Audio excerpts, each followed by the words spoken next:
Tension hits in the automotive world, as Bugatti's $3 million price tag is now facing massive pressure, right after Mat Armstrong's Bugatti exposure, and after a series of devastating controversies, which has eroded buyer confidence, weakened resale values, and left many collectors questioning whether the most expensive hypercars on Earth actually justify their extraordinary price tags.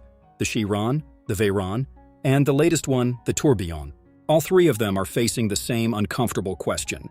What happens to Bugatti's multi-million-dollar price tags when the aura that made them untouchable begins to fade? Bugatti's pricing model depends heavily on three things: exclusivity, prestige, and buyer confidence. And right now, all three of them are under pressure.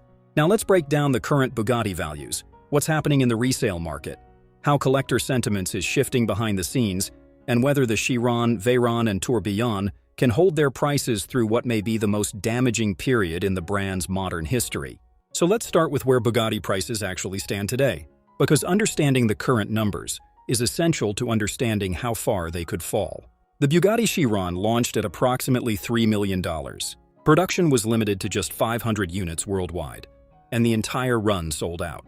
For years, the Chiron represented the ultimate hypercar status symbol. Today, low-mileage examples usually sell for anywhere between $2.8 million and $3.5 million, depending on condition and mileage.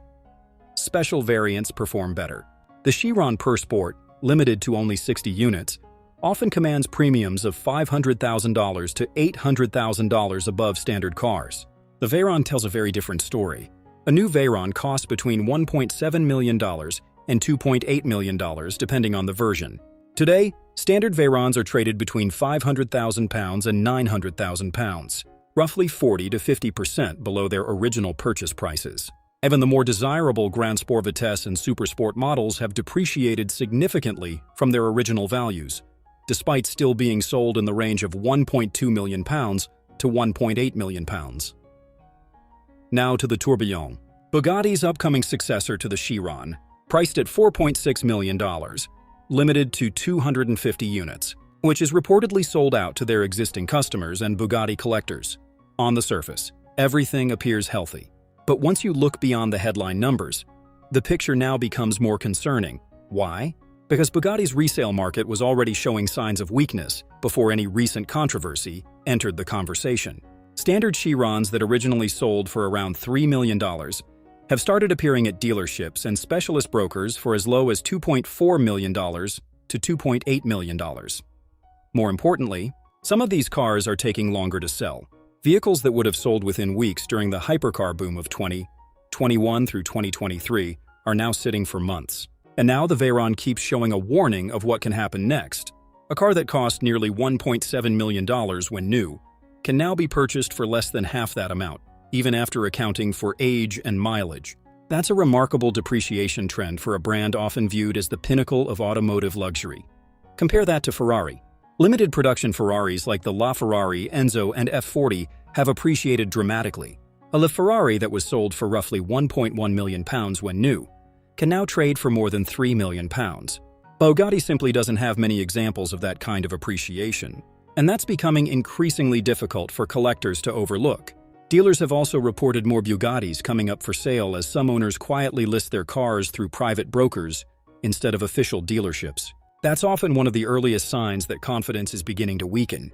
But the numbers only tells part of the story, because hypercar values aren't determined solely by auction results. They're shaped by conversations happening behind closed doors. Elite collectors communicate constantly. They meet at private events. They stay connected through a network of brokers.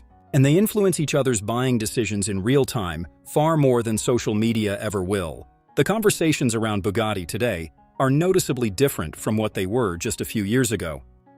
One major issue is how expensive these cars are to own. A routine Bugatti servicing can cost tens of thousands of dollars.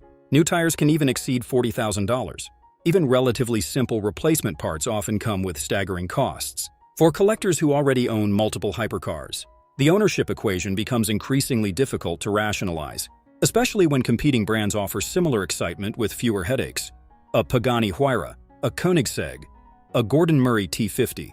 Many collectors view these alternatives as offering greater exclusivity and stronger long-term appeal. And that's beginning to affect Bugatti's position in the collector hierarchy. For years, Bugatti was considered an essential centerpiece of elite collections. But today, that position no longer appears untouchable. Now let's talk about the market demand, because this is where things become particularly important. During the peak years of the Chiron, buyers paid enormous premiums simply for the opportunity to secure an allocation. The right to buy one became valuable in itself. That dynamic has largely disappeared. Reports from specialist dealers suggest some Tourbillon allocations are already being transferred between buyers, something that would have been almost unthinkable during Bugatti's strongest years. The secondary market for Chiron allocations, which once commanded six-figure premiums, has cooled dramatically. And that's a significant shift in collector psychology. When buyers stop paying premiums just for access, it often signals that Bugatti's exclusivity is losing its power. International demand is also evolving. Traditional European and American collectors appear more selective than before. Meanwhile, purchasing a Bugatti has become increasingly dependent on newer buyers from other regions. Those customers often prioritize prestige and performance over heritage. And if another brand becomes more desirable, their loyalty may disappear quickly. This brings us back to the recent controversies. Not because they created the problem, but because they amplified concerns that already existed. Mat Armstrong's Bugatti experience exposed something many buyers never expected to see. Components that were shared with mainstream Volkswagen Group vehicles. Items that challenged the perception that every aspect of a Bugatti was uniquely engineered. Then came McCann's experience. His highly publicized repair experience highlighted what many critics saw as an overly restrictive and expensive approach to customer service. At the same time, a wealthy Bugatti owner publicly criticized Mat Armstrong and declared he would never buy what he called a Volkswagen Chiron. Whether fair or not, those comments reached exactly the audience Bugatti depended on.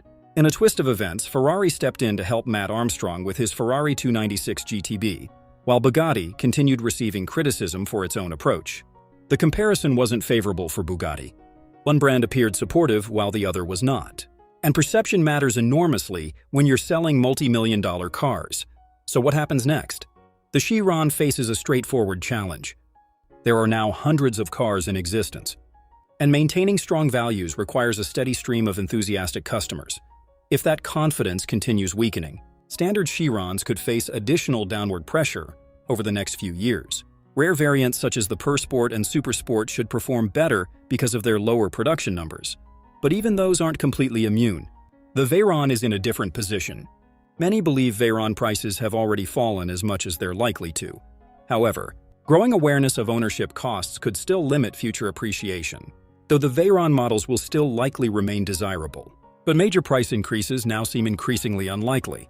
And now there's the Tourbillon, the latest Bugatti invention in the car market. This masterpiece has become their most important test. The engineering is extraordinary. The naturally aspirated V16 hybrid powertrain is genuinely unique. The performance targets are breathtaking, but at $4.6 million, the Tourbillon enters a market where buyer confidence isn't as strong as it was before. If buyers begin exiting allocations or accepting discounts below retail, it would represent a major warning sign for Bugatti's future. The reality is, the controversy involving Mat Armstrong, McCann, criticism from wealthy collectors, and Ferrari's contrasting response didn't create Bugatti's problems. About whether exclusivity alone can continue supporting multi-million-dollar price tags. Because when buyers begin questioning the foundation of a luxury brand, prices eventually follow. Well, Bugatti still has time to change the narrative, show more transparency, and build a stronger relationship with owners and collectors. Those changes could help rebuild confidence in the buyers. But if current trends continue, the biggest question may no longer be whether Bugatti prices fall. The question becomes, how far will they collapse before the market discovers what Bugatti is truly worth without the aura that once made it untouchable? Don't forget to subscribe